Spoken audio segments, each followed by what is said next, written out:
Bismillah, alhamdulillah, wa salatu wa salam ala rasulullah, ma ba'd. Assalamu alaikum wa rahmatullahi wa barakatuh, everyone, and assalamu alaikum, Brother Rashid. Walaikum salam wa rahmatullahi wa barakatuh. Brother Rashid, I am Adil Malik here from Muslim Council of Hong Kong, and I want to interview you because of the fact that you are a Sri Lankan, am I right? Exactly. And you're a Muslim as well, alhamdulillah. So I want to do a quick interview with you to find out what's going on right now in Sri Lanka. Before I actually talk about what's going on in Sri Lanka, I would just like to give you a bit of the demographics of Sri Lanka and also a brief history of what has been going through in Sri Lanka. So if you look at the population size in Sri Lanka is around 20 million people. And if you notice that majority of them, around 70% of them are Buddhist, and the minority is around Muslims, Christians, and Hindus. So in particular, the Muslim accommodate around 10% of the population size. So the majority of them are Buddhist actually. So if you look at the history of Sri Lanka, there's been actually a 30 years civil war that actually took place in Sri Lanka. And this civil war actually ended around the period of 2009. So previously, during this period of civil war, there's already been a lot of attacks towards the civilians by certain groups of community. And what happened is that after 2009, Sri Lanka started to become a bit more stable, but there was an increase in a lot of hate speeches by certain groups and organizations towards the minorities of Sri Lanka. So this actually instigated a lot of violence where certain people, where we call the mobs, they kind of like attacked the places of worships, such as the mosques, and also they have attacked houses, in particular the Muslim community. They have been attacking them for quite a while continuously. And if you look at the statistics, actually last year around 25 mosques has been damaged or destroyed. And the recent incident that actually occurred just a few days back in Sri Lanka was in a region called Dagana, where at least around 10 to 15 masjids has been destroyed by the mobs, and also more than 100 business and homes has also been destroyed. So this was the situation that is going on in Sri Lanka, and the government actually imposed a state of emergency in the whole country, so where they deployed their security forces around the country to try to stabilize the situation, but it has not been that helpful so far. So the mobs, still there's continuous attacks that is being taken place towards the Muslim community. Thank you very much for the history and of course knowledge for all of us. Why is it happening, do you think?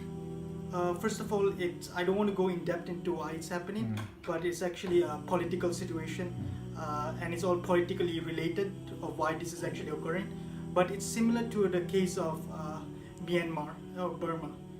So yeah, I think I'll keep it short for That's that. fine. Fantastic. Okay, and in terms of the feeling, I mean, obviously you're living in Hong Kong, but obviously, me myself, I'm feeling hurt by this, but it's obviously your community. Do you have any family, friends, or anybody back home that you're worried about or anything? I kind of feel actually a bit distressed because I do have, first of all, they're my brothers and sisters in faith as well. Definitely. And also I do have family and relatives who are living in Sri Lanka. So I feel that sometimes they have to live in a state of fear, which I think no one should be able to experience that sort of anxiety that they have to go through. So I think that is actually a big issue. And one thing that I want to highlight is that the media has not been portraying this news like how they portray other news. So when the Muslims are the victims, they haven't really portrayed this news like continuously. So I think that is one problem that is actually the Muslims in Sri Lanka face.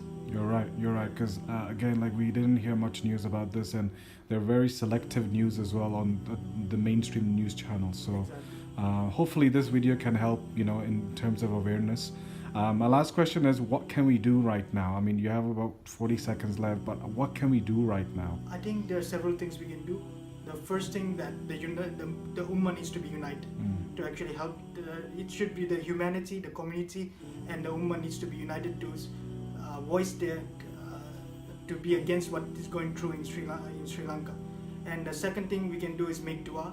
That is actually one of the best things we can do. Although we might think that this is actually a test from Allah subhanahu wa ta'ala, and hasbunallahu wa ni'mal wakeel, Allah is sufficient for us, but we also have to make dua for them so that they can ask Allah to ease their sufferings.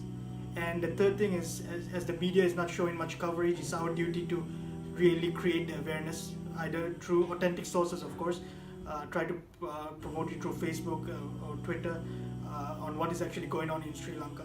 And the final thing is to make donations actually, because it can really help their livelihood, because they're going through a lot, and just donating to them and really providing for them, that's actually already a good thing that we can do. Jazakallah khair. And alhamdulillah, as you know, we are raising funds for them. With MCHK, we started the appeal yesterday, so alhamdulillah, it can help. Jazakallah khair for your time, and may Allah ease the affairs for the people of Sri Lanka and the rest of the world as well. Assalamu alaikum wa rahmatullah. Wa alaikum salam.